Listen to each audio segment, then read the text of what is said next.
maybe there's something that needs to be rolled back. So the Lord circumcised the children of Israel. Hallelujah. And then in verse 9, then the Lord said to Joshua, today I have rolled away the reproach of Egypt from you. I have rolled away the reproach of Egypt. Now let's debone this just a little bit and try to understand what the Lord was saying about the Israelites. They had spent nearly 450 years in Egypt. 450 years. That meant that great-great-great-great-grandpa was one of the first to be captured, taken to Egypt. So 450 years later, up on the scene shows Moses. Delivers them out of the bondage of Egypt. Well, now there's a lot of reproach over 450 years that's got to be rolled back. And the first reproach is this, and most of all, the reproach of worshiping idols. They lived in a land that worshipped idols. And when the children of Egypt, or children of Israel, left Egypt with great amounts of gold and silver and diadems and diamonds and jewelry and so forth, mixed in a lot of that jewelry and gold and silver were idols. Calves that were shaped in gold, and other animals shaped in gold, and statues shaped in gold and lined in silver, and all those type of things, and diadems in their eyes and their navels and other parts of the body, and they took out with them all of these idols. And God said, now it rolled from you, you will not serve any of these idols. As a matter of fact, when it comes time for you to go to war, and I give instruction to you that you kill everything that has breath. Could you imagine today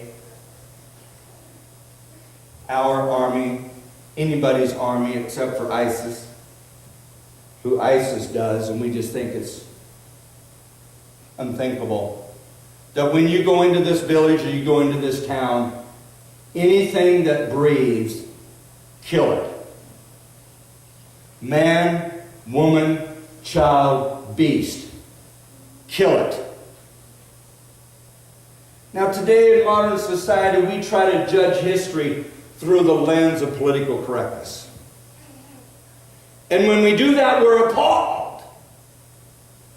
I mean, there's even a movement to ban the Bible from all libraries in America. Not because Jesus saves, but because it's too bloody of a book. And there's too much sex in it. You know what? You got it right. This is the bloodiest book in your library. Without question, this is the bloodiest book. But there's a reason for that. Because you see, these people were so weak that if they allowed any foreign substance into their presence, they would take upon the likeness of themselves of that foreign presence. You see, that's the problem with today's modern church. And I've said it before and will continue to preach it, folks, is the modern church so much today thinks that to win the world, we need to look more like the world. Yeah. And I just can't help but think God is still the same yesterday, today, and forever. And when He circumcised the Israelis, He said, you are not like everybody else. Stand up and stand out. You're not supposed to fit in with everybody else. I've chosen you for myself. You belong to me. Me alone will you worship. And I'm stamping me upon your life. Amen. Now put on your big boy pants and worship me. And if I tell you to kill everything that breathes, then you'll kill everything that breathes. Otherwise, you're going to succumb to the temptations of evil and darkness. And before you know it, you're going to be crying out to me, why am I dying? Why am I sick? Why is there pestilence? Why is all these evil things? You know why? Because you didn't obey my instructions. Yeah. I've been in education for an awful lot of years.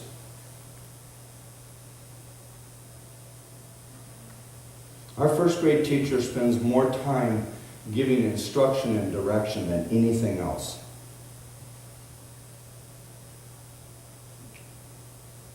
The hardest thing for the human will to do is to follow instruction.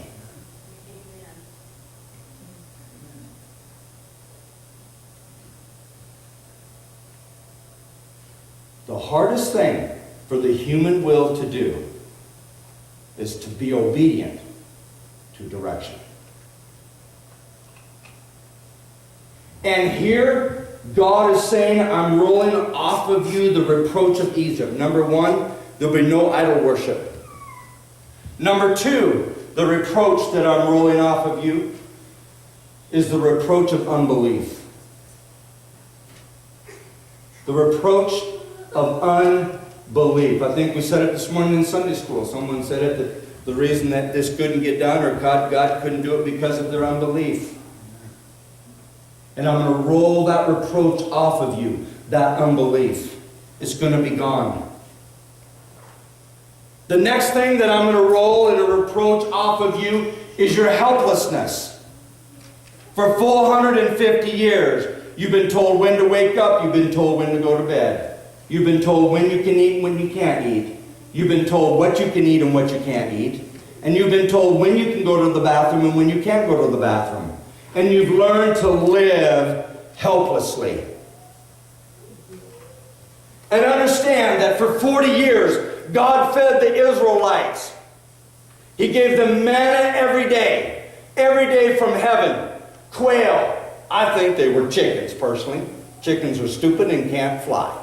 You know what I'm saying? And they're about the best thing you can eat in protein. If you get too much, then they'll spoil, then you're in trouble. But if you eat a chicken a day, and you kill that chicken, it's a live chicken, you eat that chicken a day, you're going to be in pretty good shape. If you hoard it, you're in big trouble. Now, all of a sudden, what does Scripture say? The manna stopped. No longer are you going to be an entitled people. No longer are the entitlements going to come running in. From now on, you're going to have to eat what you earn. And you're going to have to earn for what you work for. I will never leave you nor forsake you, but no more entitlements. The manna stopped. It's time to put on big boy pants, and it's time to realize that I now have to become a competitor in the things of God, and the reproach of Israel is being rolled off from me. Can you say amen?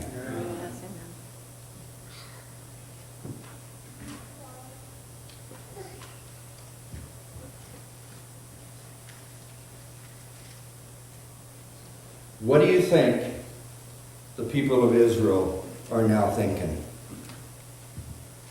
What do you think their stature? What do you think their process of their mind, of their thinking, of their wills?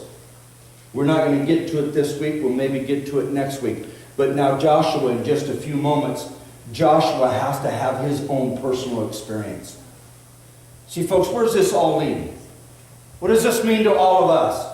I think, number one, it means that there's something in our lives that need to be rolled back. There's some kind of reproach that needs to be rolled back. We're going to come in just a few moments and we're going to anoint one another with oil. I need a healing in my body. Some of you need a healing in your body. Some of you, maybe you need a healing in your emotions. Maybe in your mind. Maybe in whatever is going on within your life. There needs to be a touch in your life. And God needs to put a stamp on it. And there needs to be a rolling back of some type of reproach in some manner, fashion, or form. Maybe it's a thing of forgiveness. Maybe it's a thing of dishonor. Maybe it's a thing of pain. Maybe it's a thing of confusion. Hallelujah. God rolled away the reproach of Egypt from the children of Israel. And so the place had been called Gilgal even to this day. Then they celebrated the Passover. Then they ate the bread, the unleavened bread. What are they doing? They're preparing themselves to be competitors. They're preparing themselves for what's about to come. Hallelujah. They're acquiring a brand new spiritual DNA. Christian people, I fear that sometimes we get too comfortable with our Christianity. We get too comfortable with church. We get too comfortable. We've heard it before, and we've heard it before, and we've heard it before, and we've heard it before.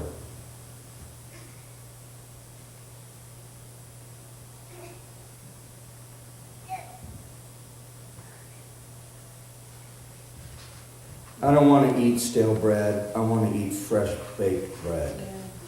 Lord, give us this day our daily bread. And I want it to be fresh. I want it to be brand new. I want it to just come out of the oven of heaven. And I want to slice it open and I want to slap on a big old slap of butter. Amen. Hallelujah!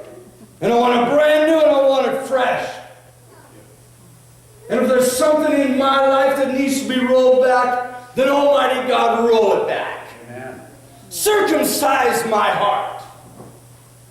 Let us not rent our clothes, but let us rent our hearts in the fervor for more of the things of God. And I close with this.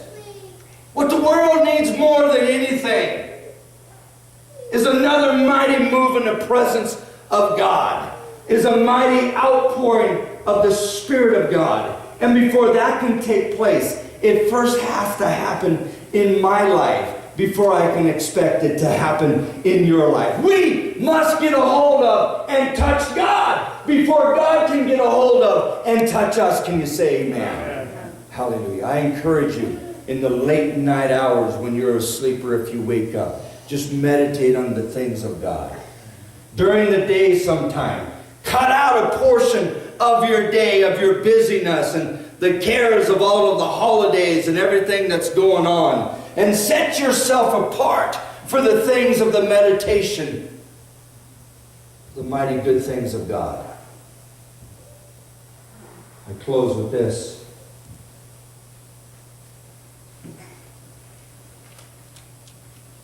We won't have any more Wednesday night Bible studies until after the new year. No Wednesday night Bible study this Wednesday. Thursday we're singing. The following Wednesday from 6:30 to 7:30, I'll have music playing here in the sanctuary. The lights will be off. These lights will be on. It'll be an atmosphere of just peace and calm.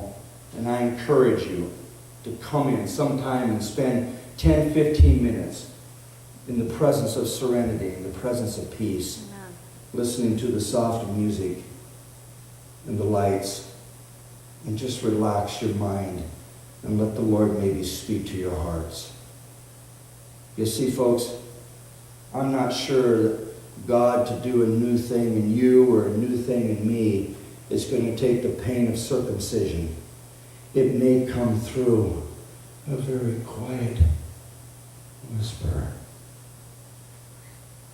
And if we're too busy